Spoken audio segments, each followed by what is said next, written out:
Hello students, welcome to our channel Studies Techno. আজকে যে আমার টপিকটা হবে সেটা হবে এসকিউএল, মানে স্ট্রাকচার্ড কোয়ারি ল্যাঙ্গুয়েজ। আজকের যে পার্টে আমরা দেখব, এটার ইন্ট্রোডাকশনটা দেখব অ্যান্ড ইনস্টলেশন পার্টটা নিয়ে আজকে আমরা ডিসকাস করব। এবার এই যে পিপিটি আছে, পিপিটিতে আমি দেখা যেটার যে ফুল ফর্ম আছে এসকিউএলের, মানে স্ট্রাকচার্ড কোয়ারি ল্যাঙ্গুয়েজ। দেন এটা ইন্ট্রোডাকশন পার্টে আমি যাই।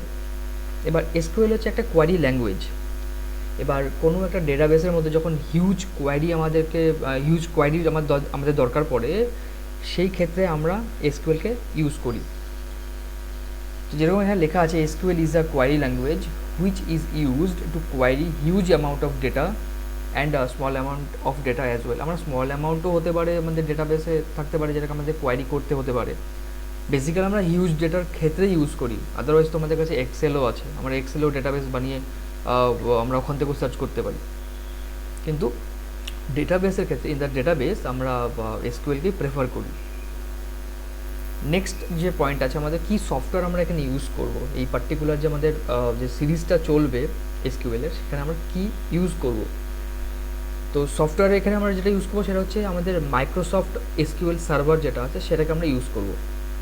এবার এই মাইক্রোসফট এসকিউএল সার্ভারে আমরা এখানে যেসব কোয়ারিজ বা যেসব আমরা বা কোডস মানে শিখবো, মতলব কোয়ারি আর কি মেনলি বলে এটাকে, কোয়ারি আমরা যেগুলো শিখবো, like select, where, updation, deletion, insert, কীভাবে টেবিলকে কীভাবে ক্রিয়েট করতে হয়, ডেটাবেসকে কী করে ক্রিয়েট করতে হয়, ড্রপ করা, দেন প্রাইমারি কি সেট করা, ফরেন কি সেট করা, এগুলো আমরা আগে জানবো।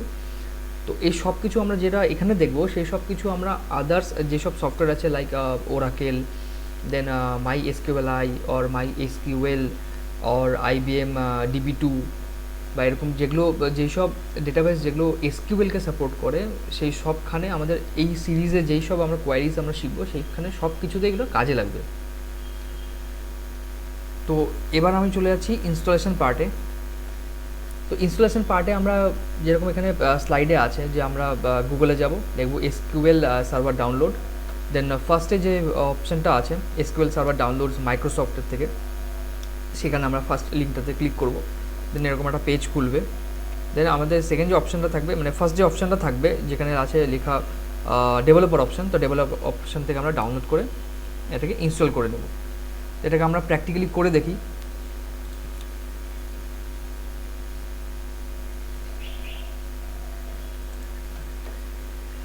তো ফার্স্টে আমরা এখানে ব্রাউজার গেলাম, ব্রাউজারে আমরা লিখলাম এসকিউএল সার্ভার ডাউনলোড। দেন আমরা ফার্স্ট যে লিঙ্কটা আছে SQL server downloads Microsoft, click করব।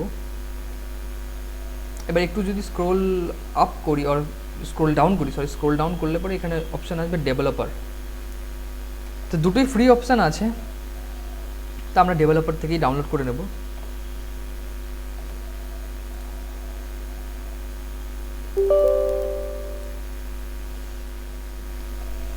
এখন যে ভার্সন চলছে সেটা চলছে 2019। তো এটা ফার্স্টে এখানে তিনটে অপশান আছে। যখন আমরা এটাকে EXE ফাইলটাকে যখন ওপেন করব, একটা আছে basic, custom and download media. তো ডাউনলোড মিডিয়া আমি দেখাচ্ছি না, আমরা দেখবো হচ্ছে বেসিক আর কাস্টম মানে আমরা জানি যখন আমাদের আরও কোনো ফ্লেক্সিবিলিটি দরকার পড়ে ইনস্টলেশন করার জন্য, মানে মতলব লোকেশন চেঞ্জ করা বা আদার জিনিসপত্র চেঞ্জ করার জন্য আমরা কাস্টম করতে পারি। যেরকম নর্মাল সফটওয়্যার আমরা ইনস্টল করি, যেমন একটা হয় বেসিক, একটা কাস্টম, সেরকমই আছে। তো আমরা সিম্পলি ডিফল্ট যা কনফিগারেশন আছে সেটাতেই যাব, আমাদের কাস্টম কনফিগারেশনে আপাতত করছি না। তো ক্লিক অন বেসিক। এখানে আছে হলো লাইসেন্স এগ্রিমেন্ট, তো এটাকে তোমরা চাইলে পড়তে পারো। তো আমি সিম্পলি এটাকে অ্যাকসেপ্ট করব। ডিফল্ট যেই লোকেশন আছে সেটাতে আমি থাকতে দিচ্ছি, যেটা আছে ডিফল্ট লোকেশন হচ্ছে সি প্রোগ্রাম ফাইলস, দেন মাইক্রোসফট এসকিউএল সার্ভার। তো এখানে যে ফ্রি স্পেস কত আছে, ডাউনলোড সাইজ কতটা আছে, তো ফার্স্ট এটা ডাউনলোড হবে, দেন এটা ইনস্টল হবে। তো ক্লিক অন ইনস্টল।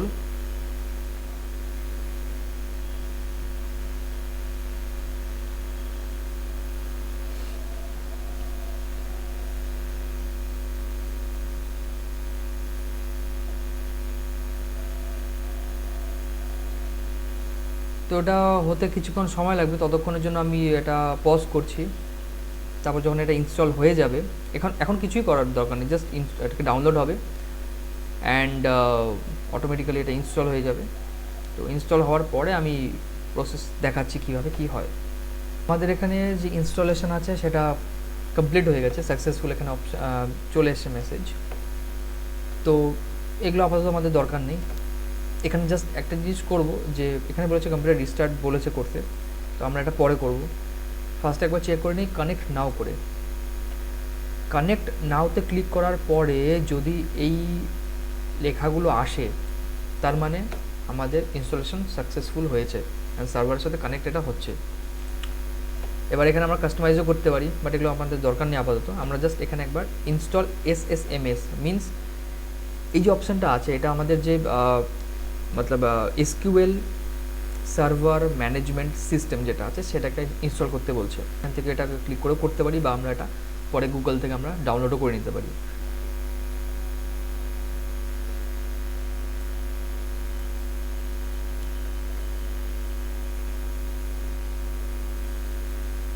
এটা হতে থাক ব্যাকগ্রাউন্ডে, এটা করে দিচ্ছি আমরা ক্লোজ।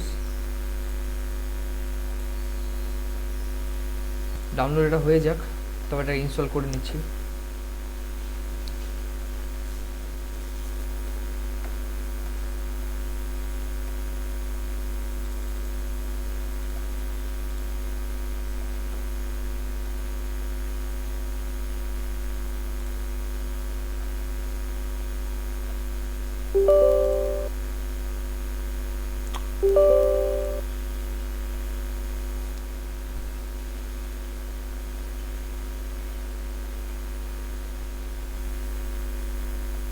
রিস্টার্ট রিকোয়ার্ড, ঠিক আছে, আমরা এটা রিস্টার্ট করছি, তারপর আমরা ব্যাক করছি। তো যেটা আমরা ডাউনলোড করেছিলাম SSMS, তো সেটাকে আমরা জাস্ট ইনস্টল করে নিই।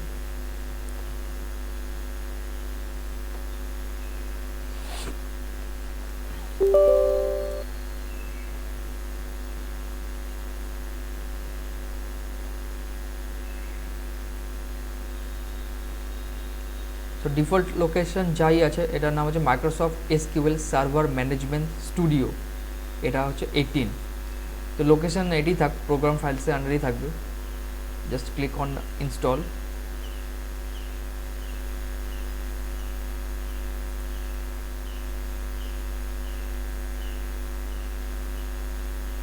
তো এটা যখন ইনস্টল হয়ে যাবে, ইনস্টল হওয়ার পর এটাকে আবার রিস্টার্ট চাপবে, তো আমরা মেশিনটাকে আরেকবার রিস্টার্ট করে দেবো। তো আমাদের হয়ে গেছে ওটা ইনস্টলড। তো এখন আমরা যাব স্টার্টে গিয়ে আমরা এখানে জাস্ট লিখবো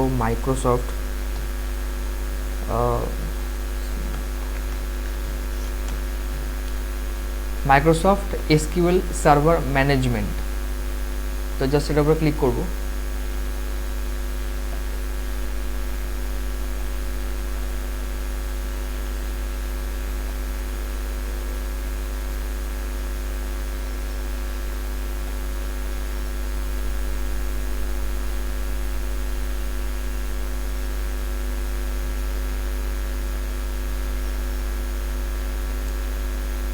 লোড হতে একটু টাইম নিচ্ছে।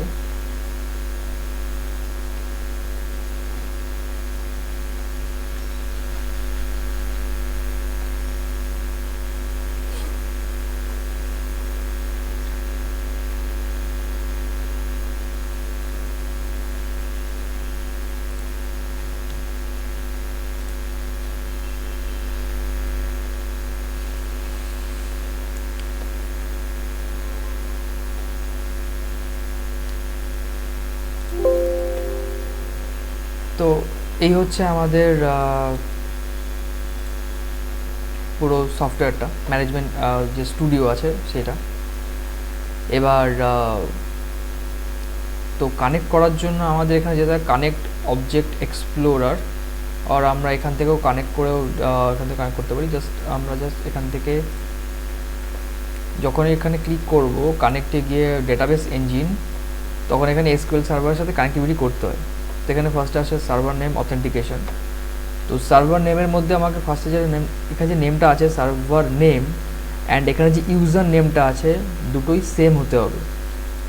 মানে এখানে আমার কেসে যেমন এটা আছে nailitpd19, অ্যান্ড এখানেও আছে nailitpd19/sr। তো এই nailitability19 আর এখানে যে আছে ইউজার নেম nailitability19 দুটো সেম হতে হবে। এখানে যদি অন্য কোনো নাম থাকে ইউজার নেম, যেটা ইউজার নেম হবে সেটাই সার্ভারের নেম হবে। তো এটা করে জাস্ট আর কিছু অপশান হাত দেওয়ার দরকার নেই, জাস্ট ক্লিক অন কানেক্ট। তো কানেক্ট হয়ে গেছে। তো যখনই কানেক্ট হবে, কানেক্ট হলে পরে এখানে তার সাথে ডেটাবেস, সিকিউরিটি, সার্ভার, অবজেক্টস এই সব কিছু এখানে চলে আসবে। তো এরপরে নেক্সট ভিডিওতে আমরা দেখব যে কীভাবে ডেটাবেস ক্রিয়েট করব, টেবিল ক্রিয়েট করব, পরবর্তী ভিডিওগুলোতে আমরা দেখব। তো আজকের জন্য ভিডিওকে এখানেই এন্ড করছি। তো দেখা হবে পরের ক্লাসে।